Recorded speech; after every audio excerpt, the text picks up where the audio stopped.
Hello, Chicago. I heard something on the way here. I don't know if it's true or not. I'm a little skeptical. I heard they were saying that men go for women who remind them of their moms. Sir, do you think this is true? You're not so sure. Such a diplomatic answer. He's like so softly. He's like, I'm not so sure.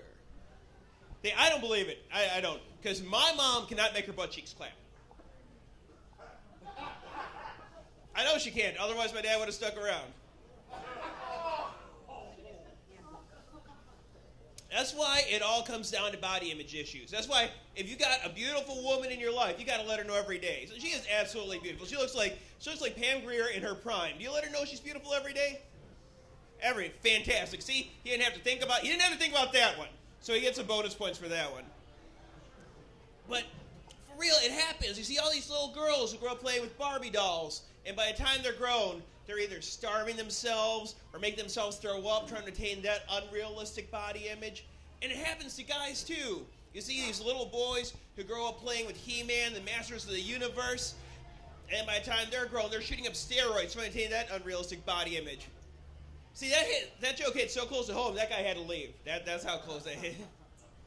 But even for me, growing up in a Latino family, I remember when I was a little kid and I got my first piñata. I think it explains why now as an adult, I love it when my wife ties me up and beats me in front of large groups of strangers. Because nothing says Catholic guilt like sadomasochism. And that is my beautiful wife, Willie Mae, over there. And I don't want to give you the wrong idea about her. I don't want you to think she just like sits around like beating me all day. She has like this woman who holds me and cradles me when I break down into tears while watching Iron Giant. It was a very moving cartoon. She has some patience. She comes out with me like these long trips and all. And look, when she first married me, she thought she was getting Prince Charming. 8 years down the road, she realized that she wound up with the Muffin Man instead. Yeah, and you probably noticed my wife and I, we are a mixed marriage. She's from Wisconsin. I'm from Illinois. This creates some cultural differences because people from Wisconsin put cheese on everything. They put on everything, and I can't handle it. I'm lactose intolerant. Cheese gives me what the doctor calls a spontaneous anus. But since people from Wisconsin put cheese on everything, does that mean that Jeffrey Dahmer put cheese on his victims? I know that is so wrong. It's so wrong. Ladies, I apologize. We all know cheese doesn't go well with Asian. I was completely out of line. My wife and I, what really brings us together is we're both big fans of music, both big musical fanatics. Do we have any music fans in the house? What kind of music do you like, ma'am? Elton John. All right, the Rocket Man. All right. Obviously, your president likes him as well. Yeah, I know. It's a scary thought, isn't it? It's like that's what you guys could bond. Probably the only thing you have in common with the president is that you both admire a man who plays the piano wearing a Donald Duck costume. Oh man. But see, I was talking about music that I like. Actually, my wife and I, we both like heavier music. Over the summer, we went to go see this band called Hatebreed. Anyone familiar with the band Hatebreed? No. All right. There are only two things you need to know to fully understand this story. One is that Hatebreed is a metalcore band that plays the rock and roll music. And the other is that my wife and I are not Caucasian. I bring that up because you seem like the type of crowd that doesn't see color. But we went, we saw them, had a good time, threw down in the mosh pit, and then after their set, they took pictures with us, talked to us. Very, very nice gentlemen. We put the pictures up on Facebook, and some of our friends were very surprised by these pictures, and we couldn't understand their surprise until one of them said, well, we saw this news story on CNN that said Hatebreed is a neo-Nazi band. Which they're not. This is the fake news you've heard about. And I explained that to him, and he still had the audacity to say, well, if they're not Nazis, then why do they call themselves Hatebreed?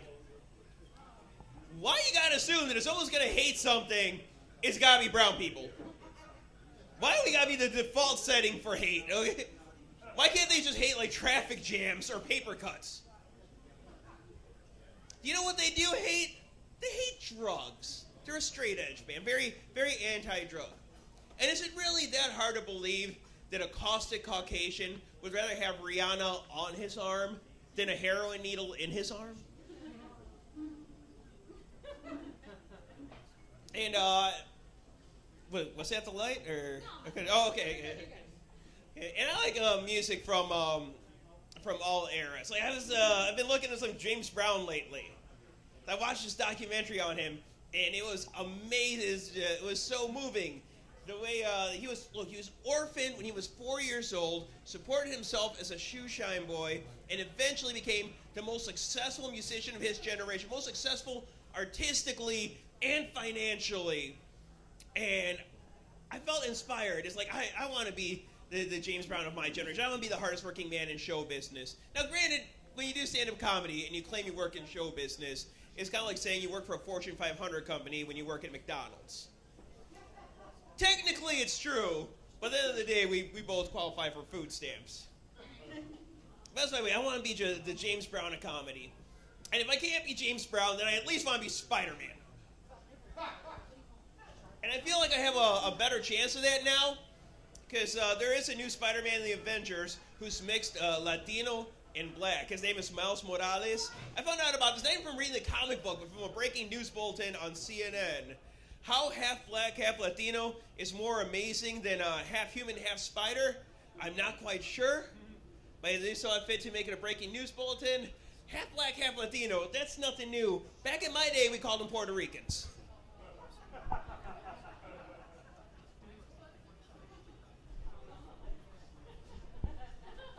I feel good!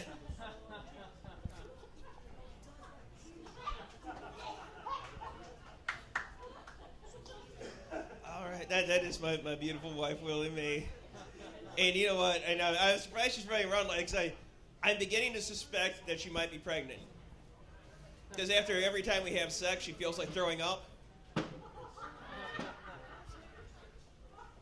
So I figure it's got to be a result of either morning sickness or having someone on top of her sweating and moaning and heaving, who looks like the love child of the lead singer of Slayer and Captain Caveman. Captain Caveman!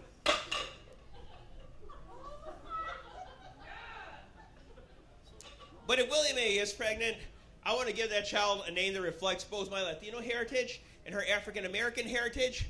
So right now we're between Pootie Tango, Tyler Perry presents Taco Tuesday, and Snoop Doggy Go!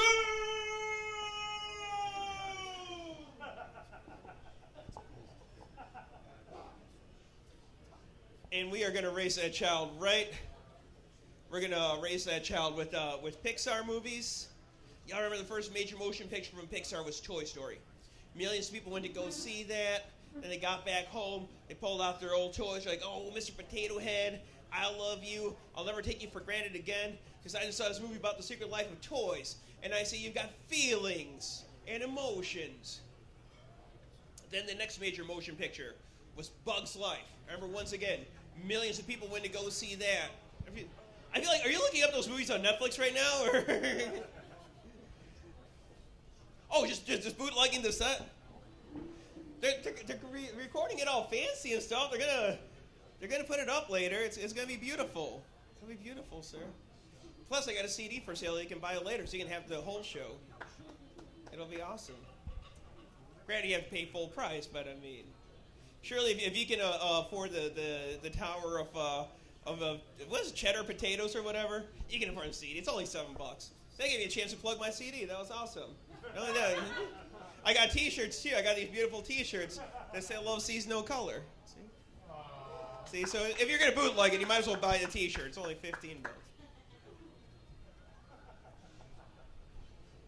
But I'll continue. As did Pixar. Their next major motion picture was Bug's Life. Once again, millions of people went to go see that. And they're walking home from the movie theater, walking on the sidewalk. They see a bug, they don't step on it, they step around it. Oh, Mr. Ant, I can never step on you because I just saw this movie about the secret life of bugs, and I see you've got feelings and emotions. This is why I want to suggest a movie for Pixar. I want to see Pixar presents Mexicans. Yeah! Yes. That way, before you consider deporting one of us, you'll keep in mind that we've got feelings and emotions. For real, some of these damn fools ready to have Ratatouille in the kitchen fixing their dinner, then my cousin Armando. Ratatouille, he's a filthy rodent. His ancestors carry the Black Plague. My cousin Armando carries a fake Social Security card. One is clearly much more dangerous than the other. Oh man, and I don't want to get too political on you, because really, when it comes down to it, I don't buy what the Republicans are selling. I don't buy what the Democrats are selling. I just feel like we need to get back to our constitutional values. And I feel like the only person who could really lead us in that is no longer with us. And of course, that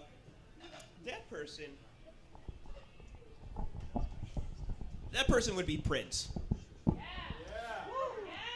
Dearly beloved, we the people of the United States, I gather here today in order to form a more perfect union to establish justice, to ensure domestic tranquility,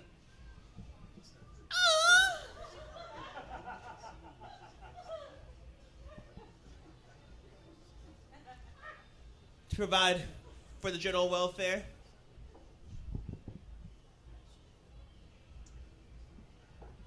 to promote the common defense,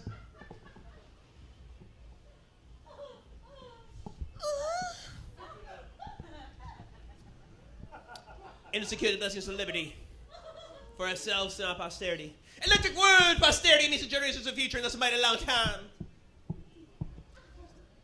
But I'm here to tell you, we do ordain and establish the Constitution of the United States of America.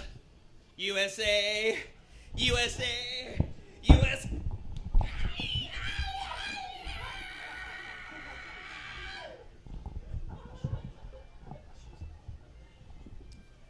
Thank you.